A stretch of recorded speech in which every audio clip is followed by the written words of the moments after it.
हरि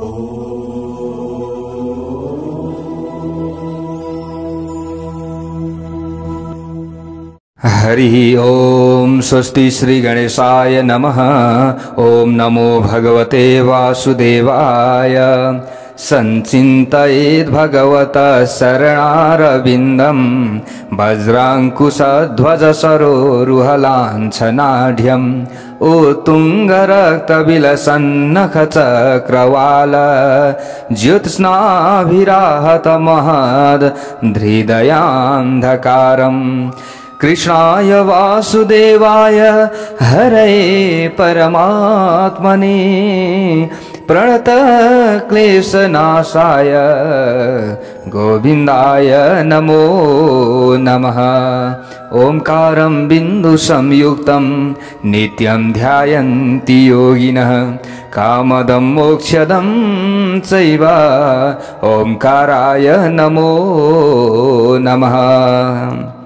चतुर्मास भागवत कथा श्रीमद् भागवत महापुराण हामी श्रवण गर्दैछौँ। चतुर्मास व्रतको यो पावन समयमा चतुर्मास भागवत कथा आदिलाई श्रवण गर्दै गर्दै आउने क्रममा आज तपाईँ हामी आजको नयाँ भाग 50 भागमा उपस्थित भइसकेका छौँ।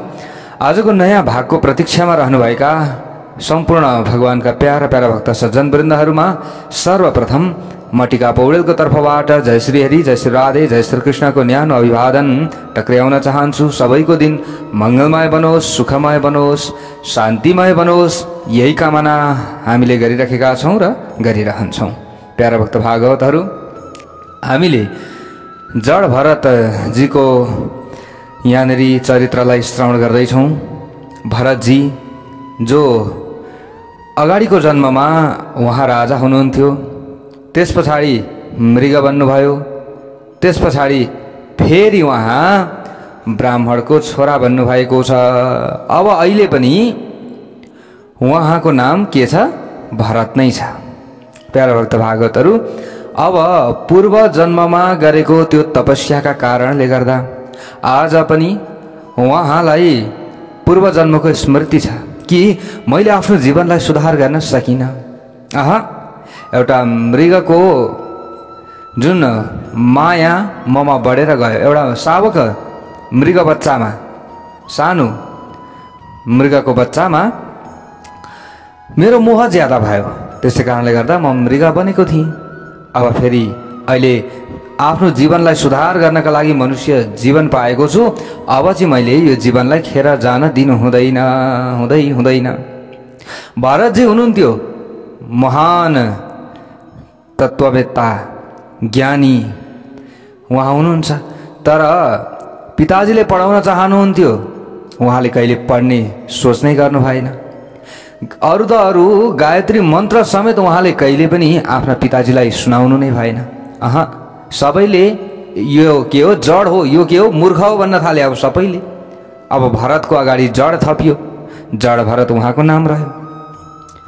जानेर बुझेर पनि, अद्भुत ज्ञान हुँदाखेरि पनि पागल जस्तो उहाँ भन्नुभएको छ। यी घर परिवारका सदस्यहरूले मलाई त्यागुन्, यदि त्यागे भने न मैले भगवानको भजन गर्न पाउँछु, होइन भने त भोलि विवाह गर भन्लान्, भोलि के भन्लान्। यो सब चक्करमा म पर्दिनँ। जड भरतजीले यो सोच्नुभयो। अब नामै जड भरत, विवाह कसले गर्थ्यो? कसैले पनि गरेनन् पछाडि गएर। यो त मूर्ख छ भन्थे, कोही पनि विवाह गर्नका लागि तयार भएनन्, कोही स्त्रीहरू। त्यस पछाडि अब केही समयमा पितामाता पनि स्वर्गवास हुनुभयो। अब आफ्ना दाजुभाइ आदिले हेला गर्न थाले, यो पागल हो, यसलाई केही पनि नभन। अब भाउजूहरूले गाली गर्न थाले, हेर यत्रो मोटा मोटा हात छन्, मोटा मोटा खुट्टा छन्, काम केही छैन, बसेको छ, खाएको छ, काम गर्न लगायो भने उठपटाङ काम गरेको छ। भाउजूहरूले दाजुहरूलाई किचकिच गर्न थाले। भक्तवत्सल भगवानको जय होस्। तपाईँको भाइ हेर्नुहोस् त, के हो, हेर्दाखेरि यत्रो शरीर छ, काम यत्रो खेतमा काम गर्नुपर्ने, हामी मात्रै काम गर्नुपर्छ। एउटा काम यताबाट यसो गर न भनो, अर्कोतिर गर्छन् सबै। अब यहाँनिर दाजुहरू पनि एकदम दिक्क भए, भाउजूहरू पनि दिक्क। भाउजूहरूले दाजुहरूलाई किचकिच गर्न थाल्नुभयो। हेर्नुहोस् है प्यारो भक्त भागवतहरू, अब दाजु हुन त अब दाजु भाइलाई पनि अलिकति सह्य भएन। हेर हेर यो जहिले तैले भनेको मान्दैन। अब सबैले सल्लाह गरे ल ठिकै छ, अब यसलाई खन्न मात्रै लगाउनु पर्यो, खन्न नि, खेत खन्नका लागि। दाजुहरूले भने ए जडभरत कोदालो बोकेर हिँड। कहाँ जाने? खेतमा जाने, त्यहाँ गएर खन्ने। ऊ परेको त्यो बाँझो खेत खन, त्यो बाँझो खेत खन गएर। तब जडभरत जानुभयो, कोदालो बोकेर जानुभयो, फरुवा बोकेर जानुभयो, गएर खन्न थाल्नुभयो। अब जहाँ होचो थियो त्यहाँ झन् होचो बनाउनु भयो, जहाँ अल्गो थियो त्यहाँ झन् अल्गो बनाइदिनु भयो। भोलिपल्ट दाजुहरू गएर हेर्दाखेरि त राम राम राम राम राम, जहाँ होचो छ नि त्यहाँ झन् होचो झन् खाडल बनाइदिएको छ, जहाँ अल्गो छ त्यहाँ झन् थुपारिदिएको छ। अल्गोलाई चाहिँ होचोमा लगेर चाहिँ माटो लगाउनु मिलाउनु भनेर पठाएको, खेत खन्नु भनेर पठाएको, तर उठपट्याङ गरिदिएको छ काम। दाजुहरूलाई पनि अत्यन्त रिस उठ्यो, साह्रै दिक्क हुनुभयो। ए मूर्ख, आजदेखि यो खेतमा यहाँ कुटिया बनाइदिएको छ, यो कुटी बनाइदिएको छ, यही कुटीमा बस्नु। अब यहाँ बाँदरहरू आउँछन्, चराचुरुङ्गीहरूले आएर बाली खान्छन्, यहाँ बसेर हेर्नु है, रुङ्नु। अब दाजुहरूले यसरी जडभरतलाई अराए। जडभरतलाई एउटा खेतको सानो छेउमा, सानो एउटा कुनामा एउटा कुटी बनाइदिए, जडभरतलाई त्यहीँ राखे। अब जडभरत पनि ल ठिकै छ, अब यो भगवती छ, आफ्नो देह सञ्चालन गर्नका लागि त भोजन त मिल्ला नि। भगवानले, प्रभु परमात्माले मुख निर्माण गरिदिनु भएको छ, खानका लागि केही त मिल्ला, किन टेन्सन। जडभरत मस्त हुनुभयो, त्यहीँ बस्न थाल्नुभयो। अब भाउजूहरूले ल्याइदिन थाल्नुभयो खानेकुरा। यसो बिहान बेलुका अलिअलि त यसो खान दिन त पर्यो होइन, ल्याइदिनु भयो। तर कस्तो हो, डढेको भोजन, डढेको एकदम डढेको भात, डढेको छ पिँधको छानेर। तर पनि जडभरतजी मस्त, प्रभुले दिनुभएको छ, ठिकै छ। अब जस्तो मिल्छ त्यस्तै सन्छ, जस्तो मिल्छ त्यस्तै खान्छु। अब भोक लागेको हुन्थ्यो, मजाले उहाँले त्यही डढेको भोजन खानुहुन्थ्यो। ल हेर्नुहोस् है प्यारो भक्त भागवतहरू, त्यस्तो सन्तुष्ट उहाँ, सन्तुष्टि एकदम मस्त। जेसुकै होस् प्रभुको नाम लिने, हरे राम हरे कृष्ण ओम नमः शिवाय, ओम शिवाय नमः, प्रभुको नाम जप्ने बस्ने। ल मस्त, जस्तो जुड्छ त्यही खाने। कहिले पनि नमिठो भयो, कहिले पनि भन्नु भएन मिठै छ, आहा कति मिठो भाउजू खानुहुन्थ्यो मस्त। हेर्नुहोस् है प्यारो भक्त भागवत। अब तर के भयो त, एक दिन भन्दा एक दिन डकैतीहरूको एउटा सरदार रहेछ, त्यसले भद्रकाली मातासँग भाकल गरेछ। छोरो रहेछ त्यो सरदारको। उसले भनेछ, हे माते मलाई छोरा दिनुहोस्, मलाई छोरा दिनुभयो भने तपाईँलाई म नर बलि चढाउँछु। यसरी भाकल गर्यो। कसले? त्यो चोरको सरदारले नि, डाकाहरूको सरदारले, मालिकले यसरी भाकल गर्यो। अब नभन्दै भयो छोरा पनि। हेर्नुहोस् है प्यारो भक्त भागवतहरू, छोरा पनि भयो त्यो सरदारको। एकदम खुसी भयो सरदार, एकदम ओहो हो भद्रकाली माताले मेरो इच्छा पुरा गरिदिनु भयो। अब के गर्ने त, मैले त भाकल गरेको छु नर बलि चढाउँछु भनेर, तर अब मैले कहाँ खोज्ने, कहाँबाट ल्याउने? तब त्यो सरदारले आफ्ना जति पनि थिए त्यहाँनिर यसो अनुयायीहरू, अरू डकैताहरूलाई, अरू डाकाहरूलाई अराए। ए जाओ भाइ हो, गएर कहीँनिर कोही व्यक्ति भेट्छौ सगल तो राम्रो, कहीँ खोटसोट लागेको हुनु हुँदैन, त्यो मान्छे त्यस्तो खालको मान्छे भेटायो भने लिएर आओ। सरदारले डाकाहरूलाई पठायो। अब डाकाहरूले खोज्दै गए। हेर्नुहोस् है, डकैतहरूले खोज्दै गए। जाँदाखेरि कहीँ पनि केही भेटेनन्। तर एउटा खेतको कुनामा एउटा कुटी बनाएर बसेको जडभरतमा उनीहरूको दृष्टि पर्यो। ल हेर्नुहोस् है प्यारो भक्त भागवतहरू, गएर भने राम राम। जडभरतले भन्नुभयो राम राम। ल ठिकै छ, तपाईँ हामीसँग हिँड्नु पर्यो। जडभरतले भन्नुभयो किन? मान्नु भएन। तर डकैतीहरूले जबरजस्ती पक्रिए, समाते, लिएर गए। जडभरतले पनि अब उनीहरूले जबरजस्ती पक्रेर लिएर गए, विरोध गर्नु भएन। त्यस पछाडि ल ठिकै छ, भगवत इच्छा, अब प्रभुले जहाँ लानुहुन्छ म त्यहीँ जाने हो। हेर्नुहोस्, जे हुन्छ राम्रैको लागि हुन्छ। जड भरत यही सोच्नुहुन्थ्यो। अब डकैतीहरूले लिएर गए, त्यो डकैतहरूले ढाकाहरूले लिएर गए। कहाँ लिएर गए? भद्रकालीको मन्दिरमा। सरदार अघि पुगिसकेको छ, सबै सामानहरू लिएर रेडी बनेर त्यहाँनिर पुगिसकेको छ सरदार। हेर्नुहोस् है प्यारो भक्त भागवतहरू, अब जड भरतलाई त्यहाँ लगेर स्नान गराइयो सबैभन्दा पहिला। अब कति दिनदेखि अब उहाँ त एकदम भगवानको भजनमा मात्र मस्त, उहाँलाई केही कुराको ख्याल छैन।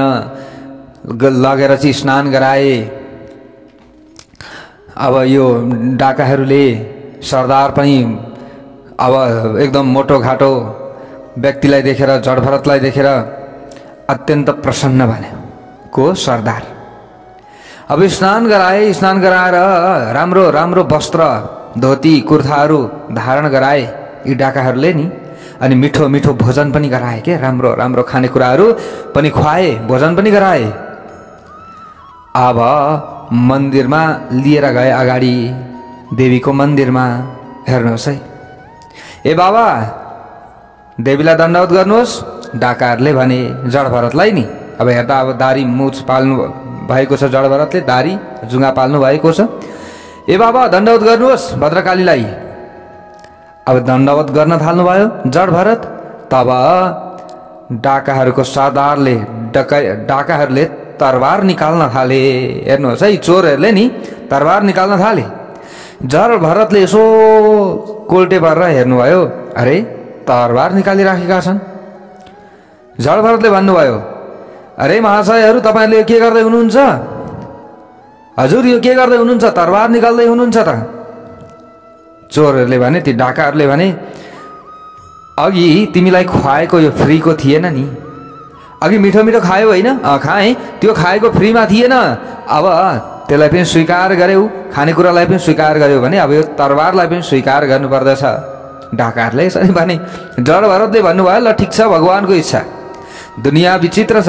ओहो, जस्तो भगवानको इच्छा छ म त्यही भोग्न तयार छु। जड भरत त ब्रह्मज्ञानी हुनुहुन्थ्यो, सच्चा ब्रह्मज्ञानी। फेरि यहाँ झुटमुट होइन है प्यारे भक्त भागवतहरू, सच्चा एकदम। अब उहाँले सम्झिनु भएको थियो कि यो मेरो शरीर त के हो, पञ्चायती धर्मशाला त हो नि, भोलि छोडेर जानै पर्दछ। यसरी सोच्नुहुन्थ्यो जड भरत। अब जीवन मुक्तहरूको त अब जुन यो शरीर छ प्रारब्ध अनुसार चल्दछ, उहाँ त यही सोच्नुहुन्थ्यो। अब तुरन्त भद्रकाली देवी हुनुहुन्छ, माँ हुनुहुन्छ, जगदम्बिका हुनुहुन्छ, सबैको रक्षा गर्नेवाला हुनुहुन्छ। अब उहाँकै इच्छा अब के हो, अब उहाँकै हातमा छ। तुरन्त जड भरतले दण्डवत गर्नुभयो। हेर्नुहोस् है, निहुरिनु भयो कि एकदम निहुरिनु भयो, मजाले दण्डवत गरेर एकदम ढोगिराख्नु भएको छ, शिर निहुर्याएर यसरी नि। अब सरदारले तलवार हातमा लिइराखेको छ, काट्नका लागि नि, शिर घाँटी काट्नका लागि, छेदन गर्नका लागि। हेर्नुहोस् है प्यारो भक्त भागवतहरू, अब के हुन्छ। तब भद्रकाली माताले यसो विचार गर्नुभयो, हेर ब्रह्मज्ञानी मेरो चरणमा परिरहेका छन्, घोप्टो परिरहेका छन् ब्रह्मज्ञानीले। तर यो अज्ञानीले हातमा तलवार लिइरहेको छ। यो ब्रह्मज्ञानीलाई बलिदान गर्न जाँदैछ यो अज्ञानीले, यो सरदारले, यो चोरले, यो डाकाले।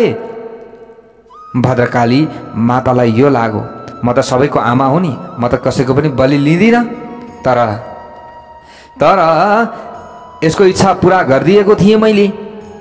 म त बलि लिनेवाला होइन, म त सबैको रक्षा गर्नेवाली माता हुँ। माताले कुनै पनि जीवको हत्या चाहदिनन्।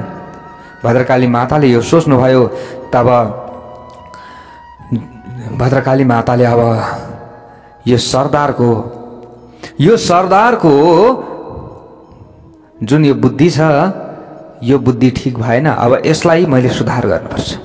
अब सुधार कसरी गर्नुपर्छ? अब हेर्नुहोस् है प्यारो भक्त भागवतहरू, अब त्यो सरदारले हातमा तलवार लिएको छ, काट्नका लागि तुरुन्त ठिक परेको छ। सरदार लिएर गयो तरबार घाँटीको नजिकमा। त्यतिखेरै भद्रकाली माता तुरुन्त प्रकट हुनुभयो। भक्तवत्सल भगवानको जय होस्। सहोच्च चाट शैव देवी भद्रकाली माता तुरुन्त प्रकट हुनुभयो। तुरुन्त त्यो सरदारको हातबाट तरबार तान्नुभयो। धुत्नुभयो, खोज्नुभयो र पहिले त्यही सरदारको त्यही डाकाको गर्दन च्वाट्ट छिनाइदिनु भयो। भक्तवत्सल भगवानको जय होस्। सबै त्यहाँ जति पनि थिए चोर डाकाहरूको सबैको घाँटी काटिदिनु भयो, सबैलाई कालको गालमा पुर्याइदिनु भयो। जड भरतजीले उहाँ त एकदम ध्यानमा लगाएर एकदम ध्यान गरेर उहाँ त घोप्टो परिराख्नु भएको थियो, भद्रकाली माताको चरणमा घोप्टो परिराख्नु भएको थियो। एकैछिन पछाडि ध्यान टुटो। उहाँ त यसो उठेर हेर्नुहुन्छ वरिपरि, हेर्दाखेरि त अघिको दृश्य अर्कै थियो, अहिलेको दृश्य अर्कै छ। अघिको दृश्य सबै एकदम खडा थिए, तरबार लिएर खडा थिए। सरदार मेरो घाँटी काट्नको लागि खडा थिए, तर अहिले आफ्नै घाँटी काटिएको छ। विचित्रको लीला देख्नुभयो। जड भरतजी उठेर हेर्दा त, जड भरतजीले उठेर हेर्दा उहाँले सम्झिनु भयो, ओहो मातेश्वरीले मेरो रक्षा गर्नुभयो, कालको गालबाट मलाई निकाल्नु भयो। भक्तवत्सल भगवानको जय होस्। अब जड भरतले विचार गर्नुभयो, ल ठिक छ, भद्रकाली माता सबैकी माता हुनुहुन्छ, उहाँले कहाँ अरूको रगत लिनुहुन्छ र रगत दिनेवालालाई नै नाश गर्नेवाला उनै हुनुहुन्छ, उनै हुनुहुन्छ। त्यसैले अरूको बलि हामीले गर्दैछौँ भनेर मक्ख पर्दैछौँ, तर आफ्नो बलि भइराखेको छ। यो हामीले सोच्नु पर्दछ, यो बुझ्नु पर्दछ। यो कथाले सिकाउन खोजेको हामीलाई यो हो। अब जड भरतले विचार गर्नुभयो, ओहो ल म बचेँ। अब स्वतन्त्र भएर झन् उहाँ विचरण गर्न थाल्नुभयो, तर घर जानु भएन। घर जानु भएन, जानु भएन। तर एक दिन अब फेरि के भयो त भन्दा सिन्धु सौबिर देशका राजा रहुगण नाम गरेका राजा हुनुहुन्थ्यो सिन्धु सौबिर देशका। उहाँ जहिले पनि सत्सङ्ग गर्न जानुहुन्थ्यो। हेर्नुहोस् प्यारो भक्त भागवतहरू, अनेक ऋषि सन्त महन्त आदिकामा उहाँ गइरहनुहुन्थ्यो, घुमिराख्नुहुन्थ्यो, सत्सङ्गका लागि उहाँ जानुहुन्थ्यो। कपिल भगवान भएको ठाउँमा पनि उहाँ सत्सङ्गका लागि जानुहुन्थ्यो। प्यारो भक्त भागवतहरू, अब एक दिन यिनै रहुगण सत्सङ्गका लागि जाँदै हुनुहुन्थ्यो। उहाँ पाल्कीमा बस्नुभएको थियो। भारवाहकहरूले पाल्की बोकिराखेका थिए। प्यारो भक्त भागवतहरू, अब पाल्की बोकिराखेका थिए भारवाहकहरूले, तर एकजना साथी, अब भारमा त जुन डोली थियो त्यो डोलीमा 4 जना राखिएको थियो। हेर्नुहोस् है प्यारो भक्त भागवतहरू, अब 4 जनामा डोली बोकेर हिँड्दा हिँड्दै एकजना बिरामी भए। अरूले निवेदन गरे, महाराज हाम्रो एउटा साथी बिरामी भयो, हाम्रो साथी बिरामी भयो त अब के गर्ने? राजाले भन्नुभयो, ठिकै छ, एकजना साथी बिरामी भयो भने उसलाई बोक्न नदेऊ, अरू कोही व्यक्ति खोजेर ल्याऊ। यसरी राजाले रहुगणले भनिसकेपछि अब भारवाहकहरूले अर्को एउटा बलियो तगडा व्यक्ति खोज्नका लागि हिँडे। हेर्नुहोस् प्यारो भक्त भागवतहरू, खोज्दै जाँदै थिए, अरू त कोही पनि भेटेनन्। उनीहरूले फेरि जड भरतलाई नै देखे। यसो हेर्दाखेरि मोटो घाटो छन्, मोटो छन्, तगडा छन्। ती भारवाहकहरूले विचार गरे, ओहो यसले राम्रो तरिकाले अवश्य पनि डोली बोक्दछ, पक्कै पनि यसले भार थाम्दछ। सबैले विचार गरे। तुरुन्त जड भरतलाई पक्रिए र लिएर आएर सिन्धु सौबिर देशका राजा जहाँ हुनुहुन्थ्यो त्यहाँ ल्याएर जिम्मा लगाए। राजन यी मोटो तगडावाला छ, हट्टा कट्टावाला छ, अब यसले पाल्की बोक्छ, पक्कै पनि बोक्छ। तब राजाले पनि स्वीकार गर्नुभयो रहुगणले, र ल ठिकै छ। एकपट्टि जड भरतलाई बोकाइयो, एकपट्टिको जुन बोक्ने ठाउँ थियो त्यसमा अरूपट्टि अरू लागे। हेर्नुहोस् है प्यारो भक्त भागवतहरू, अब यहाँनिर हिँड्न थाले। अब सबै राजा पाल्कीमा बस्नु भएको छ, रहुगण राजा हिँड्दै हुनु, अरू भारवाहकले बोकेर लिएर जाँदैछन्। अब यहाँनिर जुन हिँड्ने गति हुन्छ नि, अब हिँड्ने गति अब जड भरतले त कहिले पनि बोक्नु भएको छैन, थाहा छैन नि त कसरी हिँड्नुपर्छ। अब उहाँको हिँड्ने गति फेरि अर्कै छ। फेरि हेर्नुहोस् है, एक त उहाँले कहिले पनि यो भार बोक्नु भएको थिएन, अब यो डोली बोक्नु भएको थिएन। अर्को त उहाँ हिँड्दाखेरि भुइँमा हेर्दै हिँड्नुहुन्थ्यो, दृष्टिपुतम न्यसेत पादम, भुइँमा केही कमिलाहरू मर्छ कि, केही फट्याङ्ग्राहरू मर्छ कि भनेर भुइँ हेरेर हिँड्नुहुन्थ्यो कि जड भरत हेर्नुहोस्। अब उहाँले एउटा कमिला देख्नुभयो, फुत्त त्यो कमिलालाई नाग्नुभयो। अब त्यो माथि भार त हल्लियो। हेर्नुहोस्, अरू पनि यताउता लर्खर आए। भार बोक्नेवाला व्यक्तिहरू निकै मोटो तगडा हुनुहुन्छ, सबैलाई चाहिँ हल्लाउन सक्नुहुन्छ। फेरि अलिक परतिर एउटा खाल्डो आउँछ, के आउँछ, फेरि बुरुक्क उफ्रिनुहुन्छ।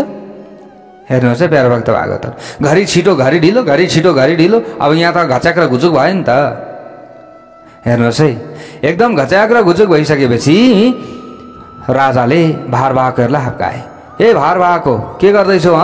यो के गर्दैछौ? किन यतिकै हल्लेको हल्लै छ? किन ढगमगाउँदैछ मेरो यो डोली?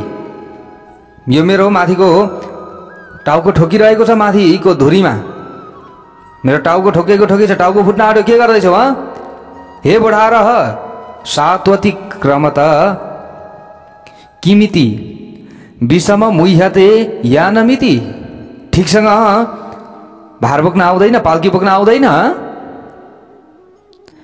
यसरी राजा रहुगणले अब माथिबाट पाल्कीबाट हप्काउनु भयो। यसरी जो रहुगण छन्, रहुगणले अब हप्काइरहेका छन्। हे भारवाहको, तिमीहरूलाई पाल्की ठिकसँग बोक्न आउँदैन? एक त घरिघरि बिस्तारै हिँड्छौ, घरिघरि फुत फुत फुत, के हो यस्तो यो?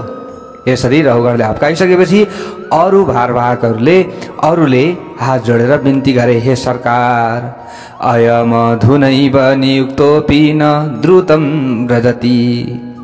हामी त ठिकसँग हिँडिरहेका छौँ हे महाराज। अहिले यो भर्खर लागेको छ नि, यो भर्खर हामीले लगाएका छौँ नि, यो व्यक्ति यो एकदम घरिघरि बिस्तारो हिँड्छ, मरेको जस्तै गर्छ, घरिघरि फुत फुत उफ्रिन्छ, लाग्छ कि यसले भोजन नै गरेको छैन जस्तो, त्यस्तो भइरहेको छ यहाँ।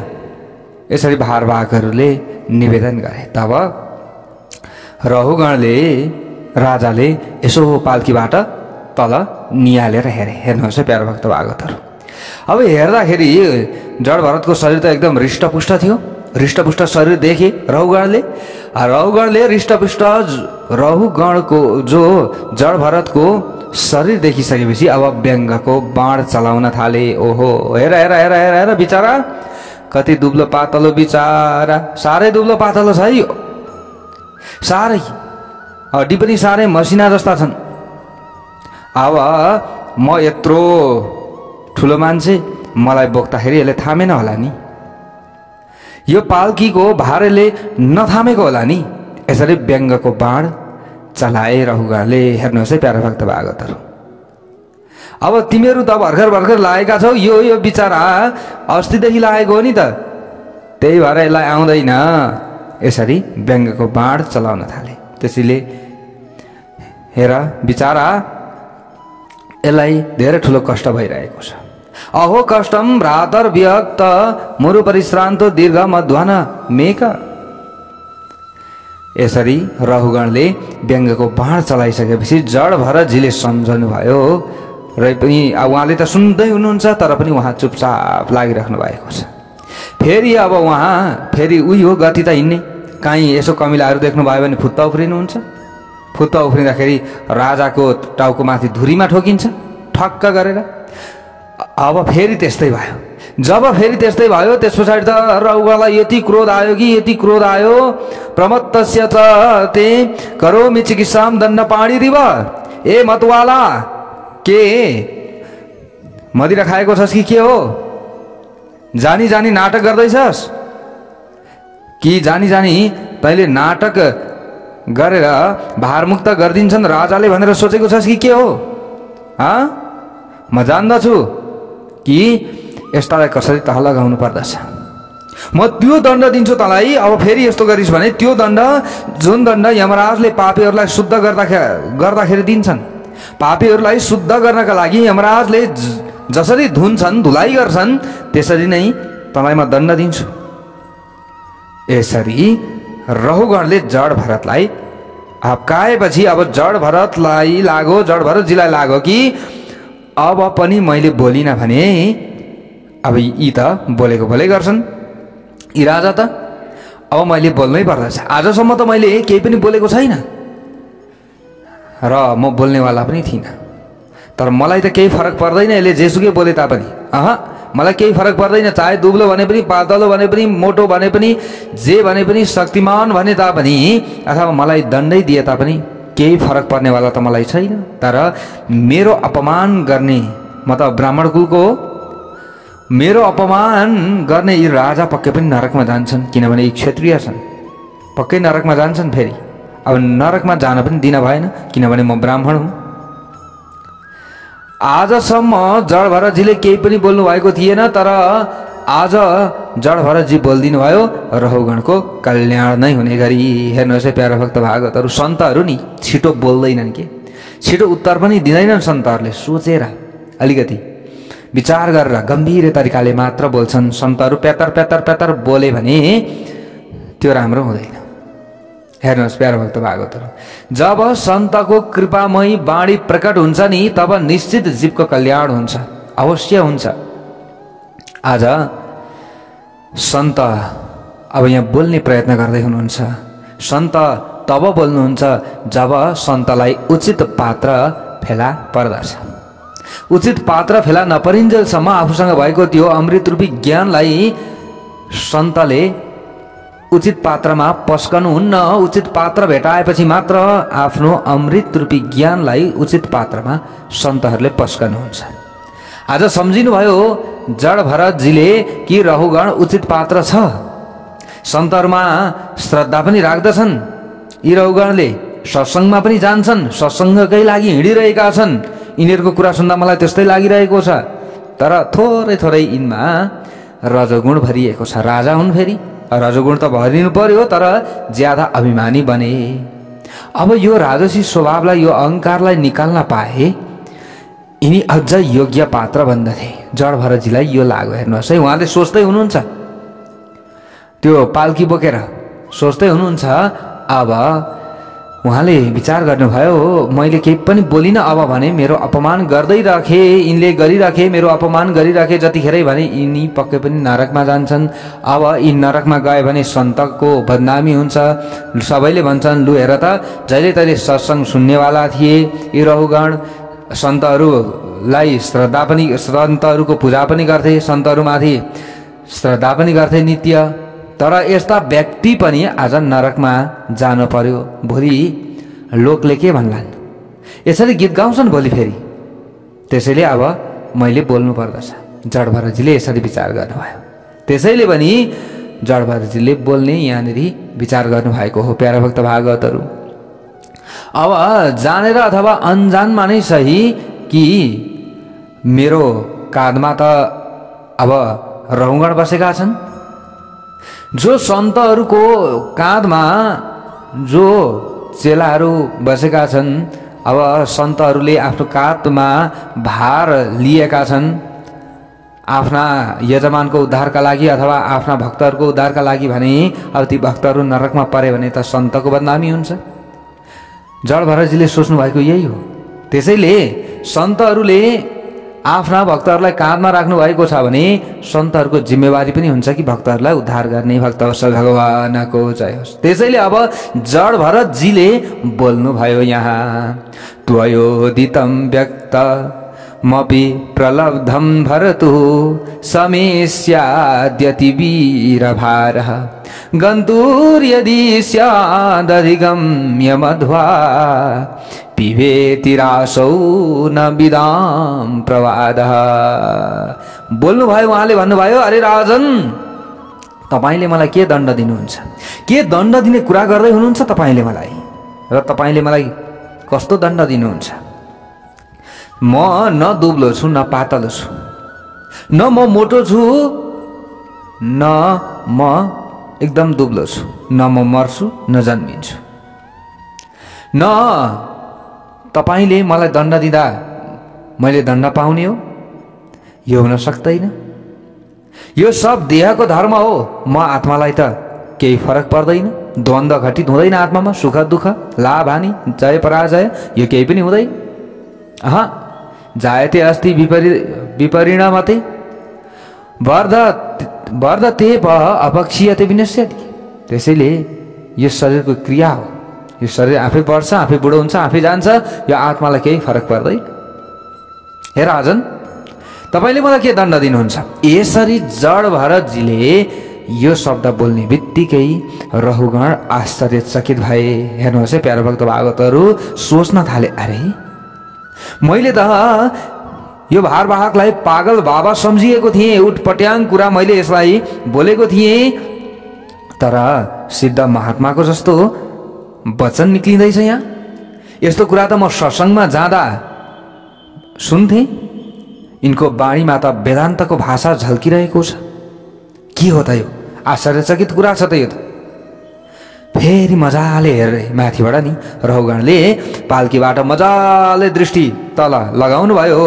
तब जड भरतजीले लगाउनु भएको काँधमा जुन जनै छ नि प्यारा भक्त भागवतहरू, जनै, यो जनैको नि धेरै ठुलो महत्त्व छ। हेर्नुहोस्, अब हामीले बाहिरबाट हेर्दा 6वटा धागो देखिन्छ हो, 6वटा धागो देखिन्छ। बाहिरबाट हेर्दा 2टा गाँठो हामीले देख्छौँ, तर 5वटा शिखाले युक्त भएको जुन जनै छ, त्यो जनैमा शिखाभित्र लुकेको छ। बाहिर 2टा गाँठो देखिएको छ, तर यसमा शक्ति धेरै ठुलो छ। हेर्नुहोस् है प्यारा भक्त भागवतहरू, हामीले यसरी बुझ्नु पर्दछ। अब 2टा गाँठो 2टा शिखा जस्तो बाहिर त देखिन्छ नि हामीले हेर्दा, झट्ट हेर्दाखेरि, तर 5वटा ग्रन्थि, 5वटा शिखा जनैमा हुन्छन्। यसको धेरै ठुलो महत्त्व रहेको छ प्यारा भक्त भागवतहरू। र 6वटा जुन बाहिरबाट हामीले धागो देख्छौँ, त्यसभित्र यो एउटामा 9वटा सूत्र हुन्छन्, भित्र धागो हुन्छन्। 9 छका कति भयो? 54। प्यारा भक्त भागवतहरू, 54 सूत्र, मसिना सूत्रले युक्त भएको यो जनै, मोटो जनै, जब 5 शिखाले भित्रबाट युक्त भएको त्यो जनैलाई रहुगणले माथिबाट भरतजीको काँधमा देख्ने बित्तिकै अझ चकित परे को रहुगण राजा। यज्ञोपवीत देख्ने बित्तिकै तुरन्त पाल्कीबाट तल हतार हतार उत्रिए। ए रोका रोका रोका, पाल्की रोका, ए भारवाहक हो। तुरन्त रहुगण तल ओर्लिनु भयो र तल ओर्लिएर सिधै श्री जड भरतजीको चरणमा साष्टाङ्ग दण्डवत प्रणाम गर्नुभयो। भक्तवत्सल भगवानको जय होस्, जड भरतजीको जय होस्। कस्त्वम निगूढ सरसी द्विजानाम विवरसी सूत्रम कतमो वधूत। रहुगणले सोध्नुभयो यहाँनिर, ए महाराज तपाईँ को हुनुहुन्छ? यो गुप्त रूपमा लुकेर विचरण गर्नेवाला तपाईँ को हुनुहुन्छ? मैले तपाईँको यो परिचयलाई जान्न चाहन्छु। मैले जाने एउटा कुरा त के भने तपाईँ ब्राह्मण कुलको हुनुहुन्छ। यज्ञोपवीतले यो जनैले बताउँदैछ कि, यत्रो मोटो जनैले बताउँदैछ कि तपाईँ ब्रह्मज्ञानी ब्राह्मणको कुलमा जन्मिएको कोही व्यक्ति हुनुपर्दछ। म अज्ञानीले यति मात्र अहिले बुझ्दैछु। म यो संसारमा कोहीसँग डराउँदिनँ। हे ब्राह्मण देवता, कोहीसँग डराउँदिनँ। यो संसारमा जस्तोसुकै शत्रु आओस्, जस्तोसुकै भैपरी जेसुकै आओस्, पहाड आओस्, भुइँचालो आओस्, तर मलाई केहीसँग पनि डर लाग्दैन। केवल शुद्ध ब्राह्मण कुलमा उत्पन्न भएका वेदपाठी ब्राह्मणको क्रोधसँग मलाई डर लाग्छ। भक्तवत्सल भगवानको जय होस्। यो बात, यो कुरा कसले बोल्दै हुनुहुन्छ? रहुगण राजाले। किनभने उहाँले त बुझ्नु भएको छ, उहाँ त जहिले सत्सङ्ग गर्नुहुन्थ्यो, जहिले पनि सन्त आदिमाथि श्रद्धा गर्नुहुन्थ्यो। उहाँले त सबै कुरा जान्नु भएको थियो र त यो शब्द बोल्दै हुनुहुन्छ आज प्यारा भक्त भागवतहरू। उहाँले भन्दै हुनुहुन्छ, न हम विशङ्के सुरराज वज्रान् न त्र्यक्ष शूलान् न यमस्य दण्डाद नाग्न्यर्कशोमा निलवित्त पास्त्रास छङ्के वृषम ब्रह्मकुला वमानात्। ब्रह्मकुलको अपमानदेखि म डराउँछु। म इन्द्रको वज्रसँग पनि डराउँदिनँ, यमराजको दण्डसँग पनि म डराउँदिनँ, मलाई केहीसँग पनि डर लाग्दैन। तर ब्राह्मण कुलको अपमान मैले कहिले पनि गर्न नपरोस्, म योबाट डराउँछु, जहिले पनि योबाट डराउँछु। किनभने सिधै नरकमा परिन्छ, सिधै नरकमा परिन्छ। ब्राह्मण यदि कुपित भयो भने आफूलाई एकजनालाई मात्र होइन, उसको समूल वंश नै विनाश हुन्छ, वंश नै विनाश हुन्छ। सन्तान उत्पन्न नहुनेदेखि लिएर भएका सन्तानहरू पनि बिग्रिनेदेखि लिएर सबै भएको सिरीखुरी सम्पत्ति सबै सकिन्छ। त्यसैले मलाई ब्राह्मणको क्रोधबाट डर लाग्छ। हे ब्राह्मण देवता, तपाईँ को हुनुहुन्छ? परिचय दिनुहोस्, परिचय दिनुहोस् मलाई। रहुगण राजाले यसरी जड भरतजीसँग प्रश्न गर्दै हुनुहुन्छ। प्यारा भक्त भागवतहरू, जड भरतजीले हाँस्नुभयो। ल ठिक छ, तपाईँलाई ब्राह्मणको क्रोधदेखि डर लाग्छ? हो, मलाई लाग्छ, मलाई डर लाग्छ। तपाईँ इन्द्रको वज्रसँग पनि डराउनुहुन्न? डराउँदिन। यमराजको दण्डसँग पनि डराउनुहुन्न? डराउँदिन। ल ठिकै छ, त्यसो भए मसँग पनि तपाईँ नडराउनुहोस्। भक्तवत्सल भगवानको जय होस्। अब यहाँदेखि उताको प्रसङ्ग भोलि हामीले श्रवण गर्नेछौँ। कस्तो प्रसङ्ग आउँछ?